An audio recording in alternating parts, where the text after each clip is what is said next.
بسم اللہ الرحمن الرحیم۔ السلام علیکم۔ میری ساری شکایات اور تکلیفیں ٹھنڈے دل سے سننے کے بعد ماں نے آرام سے پوچھا، تم کیا چاہتے ہو اچھو؟ میں نے جلدی سے کہا، ماں میرا اسکول بدل دو، بس آسان علاج تو یہی ہے، اب اس اسکول میں نہیں پڑھ سکتا، ورنہ میں کسی دن قدیر صاحب کا سر توڑ دوں گا۔ ماں دھیرے سے مسکرائی، جیسے مسکرانا اس کی عادت تھی۔ میرے ماتھے پر پہلے بالوں کو اپنی انگلیوں سے سنوارا اور یوں باتیں کرنے لگی جیسے مجھے کہانی سنا رہی ہو۔ اچھو، مجھے معلوم ہے تم جو کچھ کہہ رہے ہو ٹھیک ہی کہہ رہے ہو۔ میں اچھی طرح جانتی ہوں تم نے ناانصافی کے خلاف آواز اٹھائی تھی اور مجھے خوشی ہوئی کہ تم نے اپنے استحقاق کی جنگ لڑی۔ اب دو صورتیں ہیں، ایک تو یہ کہ میں جا کر قدیر صاحب سے جھگڑا کروں اور پھر ان کی شکایت پرنسپل صاحب کے آگے کر دوں۔ اس سے جانتے ہو کیا ہوگا؟ سارے اسکول میں بے سکونی کی ہوا چلنے لگے گی، خواہ مخواہ ایک اسکینڈل بن جائے گا۔ پھر تم جانتے ہو آج کل ہر ایک کو اپنی نوکری پیاری ہوتی ہے۔ پرنسپل صاحب صرف ہماری شکایت پر کوئی ٹھوس اقدام نہیں کریں گے۔ یہ بھی ممکن ہے ایک استاد کے خلاف قدم اٹھانے پر سارا سٹاف ان کے خلاف کھڑا ہو جائے۔ ایسے عالم میں جو اساتذہ پرنسپل کے خلاف ہیں، انہیں اپنی منمانی کرنے کا موقع مل جائے گا، اور ممکن ہے ہماری وجہ سے پرنسپل صاحب کسی ذہنی خلفشار میں مبتلا ہو جائیں۔ یہ بھی ممکن ہے میرے بچے کہ پرنسپل صاحب ہماری کوئی بات ہی نہ سنیں یا پھر ہمیں یوں ہی جھوٹی تسلی دے کر تنخواہ دیں۔ ایسی صورت میں تمہاری قدیر صاحب کی نظر میں کیا عزت رہ جائے گی، بلکہ تمہارے ساتھ پہلے سے بھی بدتر سلوک کرنے لگیں گے۔ اور فرض کرو کہ پرنسپل صاحب قدیر صاحب کو نکال بھی دیں تو تمہیں اس سے کیا فائدہ ہوگا؟ بیٹے، ایک ذرا سی انا کے لیے تم ایک آدمی کو بے روزگار کرنا چاہتے ہو؟ ان کے بھی چھوٹے چھوٹے بچے ہوں گے، بھلا اس بات میں ان بچوں کا کیا قصور ہے؟ میں نے زہر بھری نظروں سے اپنی ماں کی طرف دیکھا۔ مجھے اپنی ماں سے اس لیکچر کی امید تھی۔ اس نے میرے تیور نظر انداز کر دیے اور کہنے لگی، اور دوسری صورت یہ ہے کہ میں فوراً تمہیں اس اسکول سے نکال لوں۔ ماں کی یہ بات سن کر میرا دل اچھلنے لگا۔ یہ صورت تو سب سے اچھی تھی۔ ماں تھوڑی دیر چپ رہی، پھر بولنا شروع کر دیا۔ سوچ رہی ہوں تمہیں کس اسکول میں داخل کراؤں۔ تم جانتے ہو آج کل داخلوں کا ملنا کس قدر مشکل ہے، اور پھر مڈ ٹرم میں تو کوئی اسکول میں داخلہ نہیں دیتا۔ وہ تو یہی سمجھیں گے کہ تم نکمے طالب علم ہو، اس لیے اسکول سے نکال دیے گئے ہو، جس میں پورے 9 سال پڑھتے رہے، اور اس بات کا امکان بھی موجود ہے کہ تم نئے اسکول میں جا کر نئے بچوں کے ساتھ نہ چل سکو۔ ہر اسکول میں میٹرک کی تیاری کروانے کا مختلف اسلوب ہوتا ہے۔ نئے اسکول میں نئے مسائل ہوں گے، ان کو حل کرو گے یا میٹرک کی تیاری کرو گے؟ اس کا مطلب ہے آپ چاہتی ہیں میں اسی اسکول میں یہ ذلت اٹھاتا رہوں؟ میں نے غصے سے کہا۔ نہیں میرے بچے، ماں نے مجھے سینے سے لگا لیا۔ کوئی ماں اپنے بچے کو ذلیل نہیں کرنا چاہتی۔ میں وہی کروں گی جو تم چاہتے ہو۔ تمہاری خوشنودی مجھے عزیز ہے، فیصلہ تو بالآخر وہی ہوگا جو تم چاہو گے۔ ماں اٹھ کے ادھر ادھر کے کام کرنے لگی۔ میں اندر ہی اندر کھولتا رہا، کیسی عجیب ماں ہے۔ مائیں بچوں کی ایسی باتیں سن کر جذباتی ہو جاتی ہیں اور جھٹ استادوں سے لڑنے جا پہنچتی ہیں۔ میری ماں کتنے سکون سے گھر کے کام کر رہی ہے، جیسے کچھ ہوا ہی نہیں۔ پھر میری یونیفارم کی قمیض اٹھا کر لے آئی اور میرے پاس بیٹھ کر بٹن ٹانکنے لگی۔ ٹانکتے ہوئے وہ حسب عادت مجھے بھی ٹانکے لگاتی جاتی۔ اچھو بیٹے، مرد کی ساری زندگی ایک چیلنج ہوتی ہے۔ مرد اپنی زندگی اپنے کیریئر کے اکھاڑے میں گزار دیتا ہے۔ جب تک کوئی اسے پٹخے نہیں، وہ کسی کو پٹخنے دینے کے قابل نہیں ہوتا۔ جب کسی میدان میں اس کی پیٹھ لگتی ہے تو اسے پتہ چلتا ہے کہ دشمن کو گرانے میں کیا مزہ ہے۔ جس نے مار نہیں کھائی اور جس نے پٹخنی نہیں کھائی، وہ تو اچھا کھلاڑی ہو نہیں سکتا۔ میں تو سمجھتی ہوں مرد کا کردار اسکول سے ہی بننا شروع ہوتا ہے۔ اس وقت تمہارے سامنے ایک چیلنج ہے۔ قدیر صاحب اور ان کے چیلے چاہتے ہیں کہ تم یہ اسکول چھوڑ کر چلے جاؤ۔ ممکن ہے لڑکے تمہاری لیاقت سے خائف ہوں اور وہ تمہیں پڑھائی کے میدان میں نہ ہرا سکتے ہوں، اور ممکن ہے قدیر صاحب ایک بزدل استاد ہوں اور تمہارے جیسے بہادر اور حق کے لیے لڑنے والے لڑکے کو اپنی کلاس میں نہ رکھنا چاہتے ہوں۔ یہ بھی ہو سکتا ہے کہ تمہارے جیسے اور لڑکے بھی کلاس میں ہوں، تمہارے جانے کے بعد وہ ان کے خلاف کھڑے ہو جائیں، تو بزدلی کا ایک فراری راستہ کھولنا چاہتے ہو تاکہ ہر بچہ، ہر جیالہ بچہ قدیر صاحب سے ڈر کر بھاگ جائے۔ نوجوانی کا پہلا کارنامہ بزدلی کی روشنائی سے رقم کرنا چاہتے ہو۔ آج جو بھی تم کرو گے تمہاری زندگی کی کتاب کے صفحے اول پر لکھا جائے گا۔ آج تم نے ڈٹ کر مقابلہ نہ کیا تو دوسروں کے لیے نیا راستہ بنا سکو گے۔ اگر آج مشکلات سے ڈر کر بھاگ گئے تو زندگی بھر بھاگتے رہو گے۔ آج ایک قدیر صاحب سے ڈر گئے ہو، اس دنیا میں تو قدم قدم پر قدیر صاحب ہیں، کس کس سے بھاگتے رہو گے؟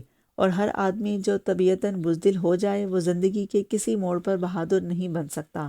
تمہیں آج فیصلہ کرنا ہے کہ عادت کرو گے یا کچرا بنو گے، خاص آدمی بن کر جینا چاہتے ہو یا عامیانہ زندگی بسر کرنا چاہتے ہو، زندگی بھر اپنی کمزوریاں چھپاتے رہو گے یا اپنی کمزوریوں پر قابو پا کر مثالی بنو گے۔ ماں یوں باتیں کرتی رہی جیسے مجھے نہیں سنا رہی ہو، بلکہ یہ باتیں بٹنوں کے ساتھ ساتھ قمیص میں ٹانک رہی ہے۔ بٹن لگا کے اس نے سوئی دانتوں سے پکڑ لی، جس طرح کہ عام طور پر اس کی عادت تھی۔ میرا دل چاہا میں اس سوئی سے اپنی ماں کی زبان سی دوں۔ میری ماں کو اتنی باتیں کرنے کی عادت کیوں تھی؟ اور پھر اسے اتنی باتوں کا پتہ کیوں تھا؟ مائیں تو عام طور پر نیم خواندہ، نا تجربہ کار، لاچار اور تھکی ہوئی ہوتی ہیں۔ پتہ نہیں میری ماں اتنی تازہ دم کیوں تھی۔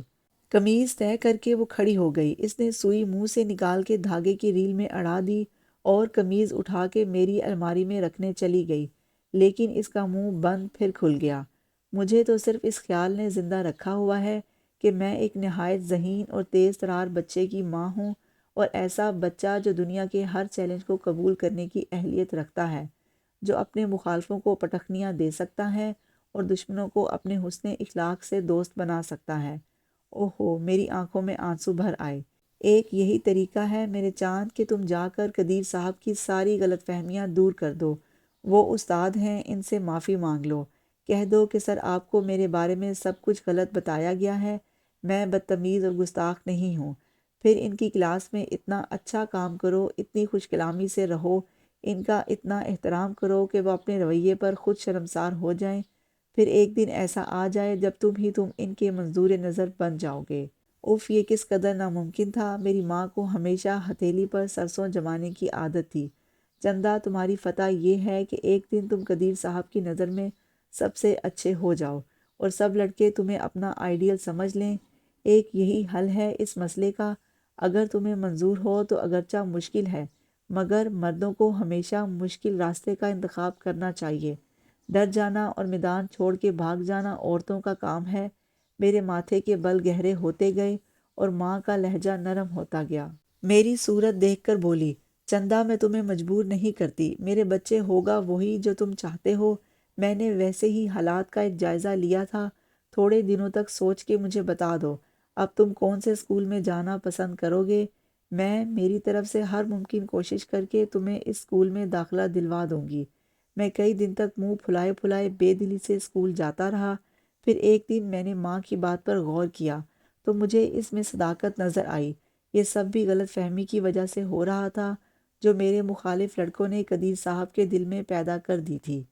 جس دن میں قدیر صاحب سے معافی مانگ کر آیا، سارے حالات بدل گئے اور چند دنوں میں ان کا منظور نظر تھا اور جماعت کا ہیرو بن چکا تھا۔ مگر ایک خلش میرے دل میں رہتی تھی۔ میں نے بالکل اسی طرح کیا تھا جس طرح میری ماں چاہتی تھی۔ میری ماں کے پاس اپنی باتیں منوانے کا ایک جادو تھا۔ میں اپنی ماں کے حربوں سے تنگ آ چکا تھا مگر جنگ نہیں کر سکتا تھا۔ جس دن میرا میٹرک کا پہلا پرچہ تھا، ماں مجھے خود سینٹر چھوڑنے گئی اور راستہ بھر دیانتداری پر ارشادات کے موتی لٹاتی گئی۔ واپسی پر میں پھٹ پڑا اور میں نے کہا، ماں، تمہاری دیانتداری کے درس تمہارے بیٹے کے کام نہیں آ سکتے۔ آج اندر جا کر دیکھتی کہ سینٹر میں کیا ہو رہا تھا۔ کیا ہو رہا تھا؟ ماں نے موٹر چلاتے ہوئے بھول پن سے پوچھا۔ زیادہ تر لڑکے نقل کر رہے تھے اور استاد باقاعدہ نقل کروا رہے تھے۔ باہر سے بوٹیاں اندر جا رہی تھیں۔ لوگ ایک دوسرے کو کچھ دے دلا کر پہلے سے معاملات طے کر لیتے ہیں۔ میں نے خود کئی والدین کو نگران صاحبان سے خفیہ گفتگو کرتے ہوئے دیکھا ہے۔ میرا تو اندر خون کھول رہا تھا، پیپر میں دل ہی نہیں لگ رہا تھا۔ اگر میں تمہارے دیانتداری کے سبق ازبر کرتا رہا تو بس ہو چکا میرا امتحان، اور ایسے امتحان سے میں باز آیا۔ تم اپنے اصول اپنے پاس رکھو۔ یہ باتیں کتابوں میں تو اچھی لگتی ہیں، عام زندگی میں مضحکہ خیز اور بھونڈی لگتی ہیں۔ وہ لڑکے جو ہر روز نقل کر رہے ہیں، علل اعلان سب سے زیادہ نمبر لے جائیں گے، اور ہم جو سارا سال محنت کرتے رہے ہیں اور دیانتداری کا سبق رٹتے رہے ہیں، سیکنڈ ڈویژن لے کر کالجوں میں داخلے کے لیے جوتے چٹکھاتے نظر آئیں گے۔ میں تمہاری دیانتداری والی پالیسی کو نہیں جانتا، اور یہ سب پالیسیاں صرف عورتوں کے لیے بنائی جاتی ہیں۔ ماں کچھ نہیں بولی اور میں کھولتا رہا، جو میرے منہ میں آیا بکتا رہا۔ گھر گیا، زور سے کتابیں دور پھینکیں اور بستر پر اوندھے منہ لیٹ گیا۔ ماں نے آ کے مجھے منایا، پیار کیا اور بڑے پیار سے کھانا کھلایا۔ شام کو جب میرا غصہ ٹھنڈا ہو گیا تو بولی، اچھو، زندہ رہنے کے لیے صرف اتنا ضروری ہے کہ انسان کا اپنا دل اور ضمیر مطمئن ہو۔ وہ لوگ جو بددیانتی کرتے ہیں یا نقل کر کے پاس ہو جاتے ہیں، وہ اپنی دانش میں ایک شارٹ کٹ اختیار کرتے ہیں، مگر وہ بد نصیب یہ نہیں جانتے کہ یہ شارٹ کٹ انہیں زندگی بھر کے لیے چھوٹا بنا دیتا ہے۔ نقل کر کے پاس ہونے والے لڑکوں میں خود اعتمادی کی کمی ہوتی ہے، وہ آگے بڑھ کر کوئی کام نہیں کر سکتے، کسی کی آنکھوں میں آنکھیں ڈال کر اسے للکار نہیں سکتے، ساری زندگی درجہ دوم کے انسان رہتے ہیں، ساری زندگی غلط طریقے اختیار کرتے رہتے ہیں، اور ان کی پوری زندگی اعصابی دباؤ کے تحت ایک نامعلوم سے تشنج میں گزر جاتی ہے۔ وہ اگر کاروبار کریں تو اچھے کاروباری نہیں بن سکتے، ملازمت کریں تو قابل احترام باس نہیں بن سکتے، ہمیشہ گھٹیا درجے کے خوش آمدید ماتحت بن کر گزارا کرتے ہیں، اور تم جیسے بچے جو اپنی قوت بازو کو آزما کر میدان میں نکلتے ہیں، وہ زندگی بھر دنیا کو للکارتے رہتے ہیں۔ اس سے کیا فائدہ ہوتا ہے ماں؟ میں نے چیخ کر کہا، ساری دنیا کو للکارتا ہوں مگر میٹرک میں سیکنڈ ڈویژن لے کر پاس ہو جاؤں۔ ماں بے تحاشا ہنسنے لگی۔ تمہیں کس نے کہہ دیا ہے کہ سیکنڈ ڈویژن لینے والے بدترین انسان بن کر ابھرتے ہیں؟ یہ تو ایک ننھا سا امتحان ہے اور تمہارے آگے ایک میدان ہے، لیکن میرے بچے، تم دیانتداری سے اگر تھرڈ ڈویژن لے کر بھی پاس ہو جاؤ گے تو میں گھر میں چراغاں کروں گی، لیکن اگر خدا نخواستہ تم نے نقل کر کے فرسٹ ڈویژن لے لی تو میں روحانی طور پر اسی دن مر جاؤں گی۔ یہ ایک تو یہ مائیں ہر دم مرنے مارنے کے ڈراوے دیتی رہتی ہیں، جیسے یہ دنیا ان کے بغیر چل نہیں سکتی، اور جیسے یہ نہ ہوں گی تو ہم اپنے پاؤں پر کھڑے نہ ہو سکیں گے۔ دوسرے دن جب میں پیپر دینے جا رہا تھا تو میرے ارادے خطرناک تھے۔ ماں نے مجھے دروازہ کھول کے کار سے باہر نکالا اور میرا ماتھا چوم کر دعا دی، پھر کہنے لگی، میری خوشی اسی میں ہے کہ تم دیانتداری سے امتحان دے کر فیل ہو جاؤ، لیکن اگر تم اب بھی نہیں مانو گے تو میں تمہیں حکم دیتی ہوں کہ اگر میری نصیحت پسند نہیں تو میرا حکم تمہیں ماننا پڑے گا، اور یہ میرا حکم ہے کہ تم امتحان میں ہرگز نقل نہیں کرو گے، خواہ سارا سینٹر نقل کرتا رہے۔ ظاہر ہے میں اپنی ماں سے ڈرتا بھی تھا، اس لیے سینٹر میں میرے علاوہ چند اور لڑکے تھے جو غالباً اپنی ماؤں کے ڈر سے نقل نہیں کر رہے تھے۔ میں نے بڑی بے دلی سے سارے پیپر دیے۔ جس دن رزلٹ آیا میں کمرے میں پڑا رہا، باہر ہی نہ نکلا۔ میری ماں خود گئی اور میرا رزلٹ لے آئی۔ حسب معمول اس نے پہلے آ کر پیشانی کو چوما، پھر سرور بھرے لہجے میں بولی، جو بچے اپنے والدین کا کہنا مانتے ہیں وہ کبھی خسارے میں نہیں رہتے۔ دیکھو تمہاری فرسٹ ڈویژن آئی ہے۔ گزٹ میں نے اپنی ماں کے ہاتھ سے چھین لیا اور بےتابی سے سارے رول نمبر دیکھنے لگا۔ جن لڑکوں نے نقل کی تھی ان کی سیکنڈ اور تھرڈ ڈویژن تھی، اور بعض واقعی فیل ہو گئے تھے۔ ماں کی ہر بات سچی ثابت ہوتی جا رہی تھی، اس لیے میں کھلم کھلا بغاوت نہیں کرتا تھا۔